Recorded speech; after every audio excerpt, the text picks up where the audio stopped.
Assalamualaikum warahmatullahi wabarakatuh. Selamat datang di channel Muhammad Samsudin.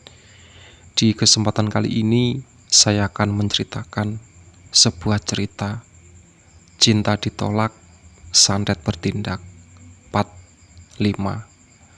Sebelum masuk ke ceritanya, jangan lupa subscribe dulu ke channel ini. Selamat mendengarkan. Lama gak ada kabar kamu, No. Apa yang bisa aku bantu? Sambut seorang lelaki tua saat melihat kedatangan Warno bersama Sumi. Dialah Mbah Minto. Kami kesini mau minta tolong, Mbah. Warno lalu mengutarakan maksud kedatangannya ke rumah Mbah Minto. Sejenak orang tua yang bernama Mbah Minto mengamati Sumi. Dia memang terkenal sebagai dukun, bukan dukun sembarangan, tapi dukun sakti yang bisa mengobati orang yang mengalami sakit akibat gangguan makhluk gaib. Kemampuannya bukanlah sekedar isapan jempol belaka. Ya udah, langsung ke ruang tengah, ikuti aku. Tanpa basa-basi, Warno dan Sumi mengikuti petunjuk ruang praktek. Semerbak bau wangian yang dibakar menyeruak seluruh hidung. Sumi dan Warno duduk bersebelahan, sedangkan Mbah Minto terlihat mengambil salah satu keris lalu duduk di depan mereka. Dituangnya air putih ke dalam sebuah gelas besar hingga memenuhi setengah gelas. Mbah Minto mencabut kerisnya, kemudian merapal mantra. Beberapa saat kemudian dicelupkan ujung keris ke dalam gelas. Minum airnya seteguk, perintah Mbah Minto kepada Sumi. Sumi mengikuti arahan Mbah Minto. Minum lagi sampai 3 kali. Perintahnya kemudian saat melihat Sumi sedang meneguk air. Sumi menurut, namun saat meminum untuk ketiga kalinya, airnya tidak ditelan. Ada yang aneh dengan Sumi. Tatapan matanya berubah menyeramkan, melotot sambil melihat ke arah Mbah Minto, dan tiba-tiba menyemburkan air ke wajah lelaki tua tersebut. Mbah Minto kaget. Tanpa panik sesaat, dicobanya menguasai keadaan. Dengan mencuri pandang ke arah Sumi, dia mengelap air di mukanya. Takut. Mbah Minto merasakan ketakutan yang tak biasa saat melihat tatapan Sumi. Dukun sakti itu tiba-tiba merasa tak berdaya di hadapan Sumi, yang mana saat itu tubuh Sumi sedang diambilkan oleh makhluk tak kasat mata. Makhluk itu adalah jin yang dikirim oleh orang yang ingin menyelakai Sumi. Warno yang melihat kejadian itu terkejut dan berusaha menahan reaksinya antara takut dan merasa lucu melihat seorang dukun sakti melirik takut dengan wajah basah bekas semburan air. Mau ketawa tapi takut kualat. Alah, mau diobati kok malah yang disembur, ucap Mbah Minto di sela-sela menyeka air di wajahnya. Sumi bergeming dan melotot ke arah Mbah Minto, menyadari di tubuh Sumi adalah kiriman jin orang. Jin itu beraksi saat Sumi minum air celupan kerisnya. Merasa yang dihadapi ternyata lebih unggul darinya, Mbah Minto menyerah. Jin yang mengganggunya bukan sembarang jin. Kalau aku berurusan dengan lebih jauh, pasti aku celaka. Orang yang mengirimnya pun sudah pasti bukan orang yang bisa dipandang sebelah mata.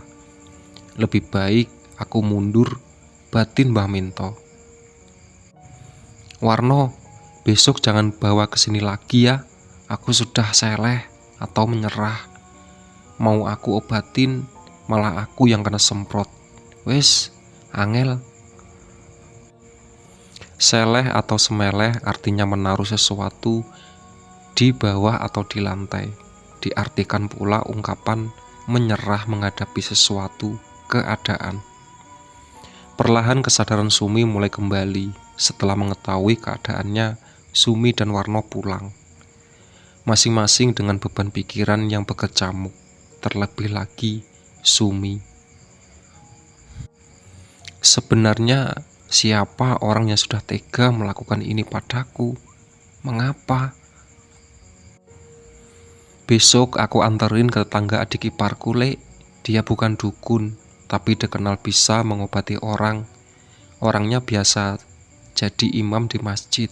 Tempat dia tinggal ngobatin pun nggak pakai keris atau benda-benda aneh, pakai doa, dan biasanya akan diarahkan untuk mencari tanaman obat.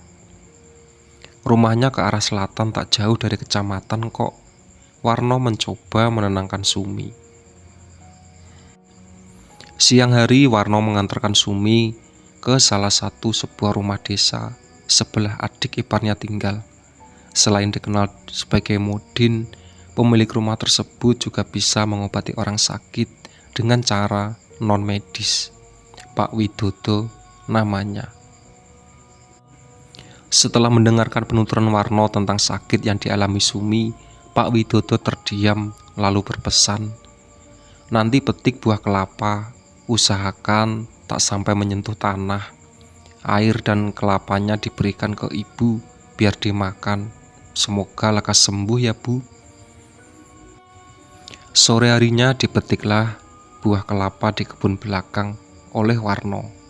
Saat sedang mengupas kelapa, terdengar suara mesin motor berhenti di depan rumah Sumi. Ternyata Sisi yang datang bersama anak dan suaminya. Sumi dan Ati menyambut kedatangan mereka. Kapan sampai rumah sih? Langsung ke rumah suamimu? Tanya Ati. Iya mbak, kesana dulu, baru juga sampai. Sisi menyambut uluran tangan Sumi dan menciumnya, diikuti anak dan suaminya, lalu beralih menyalami Ati. Gimana keadaanmu mak? Tanya Sisi.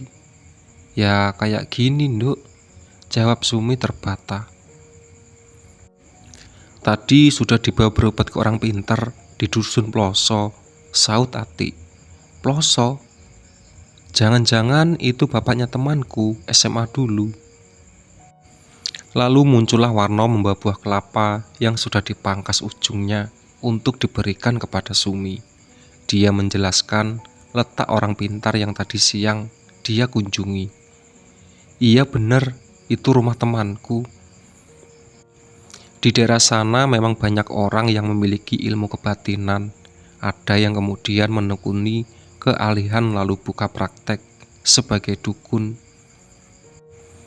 Ada juga yang kemudian memilih hidup normal sebagai warga kampung dan selalu bersedia membantu orang yang membutuhkan bantuan. Sisi memberi kabar kepada Udin jika Sisi sekeluarga sudah di kampung. Sering-sering ngaji di rumah ya nduk, mumpung Ramadan. Jangan lupa siapkan segelas air putih dan letakkan dekat kamu ngaji. Nanti untuk minum emak, sisanya dilumurkan ke muka, tangan dan kaki sambil membaca Subhanallah walhamdulillah wala ilaha illallahu akbar la haula wala quwata illa billah. Bismillah, semoga lekas sehat. Pesan Udin lewat sambungan telepon. Selain itu, Udin juga menyarankan amalan lain untuk dilakukan oleh Sisi. Sebenarnya amalan ini kurang pas untuk di bulan Ramadan karena ada unsur puasanya. Sedangkan puasa Ramadan niatnya tidak boleh dijamak, tapi tak ada salahnya mencoba amalan ini. Begitu batin Udin. Kondisi Sumi belum membaik, namun Sumi sekeluarga tetap optimis akan kesembuhan Sumi. Sisi selalu mengamalkan pesan Udin, berharap sakit aneh ibunya segera menghilang. Karjo beberapa kali mengunjungi Sumi saat siang hari. Sayam sendiri sudah kembali ke ibu kota. Menjelang maghrib biasanya Sisi mengantar makanan ala kadarnya untuk berbuka Karjo di rumahnya. Suatu hari Sumi meminta Seno untuk mengunjungi seorang di daerah lain, masih satu kabupaten. hanya beda kecamatan. 20 menit waktu yang dibutuhkan untuk sampai di rumah orang itu. Sumi sekeluarga mengenal baik orang tersebut. Mereka memanggilnya Mbah Bayas, seorang kakek yang ilmu kebatinan cukup diperhitungkan. Beberapa orang yang mengenal Mbah Bayas menuangkan dan menjadikan sebagai guru spiritual. Sumi sangat berharap Mbah Bayas akan bisa menolongnya menyembuhkan sakit yang tak wajar dideritanya. Dan sedikit demi sedikit akan terkuak misteri sakitnya Sumi. Itulah sahabat cerita dari Cinta Ditolak, Santet Bertindak. Ditunggu part selanjutnya.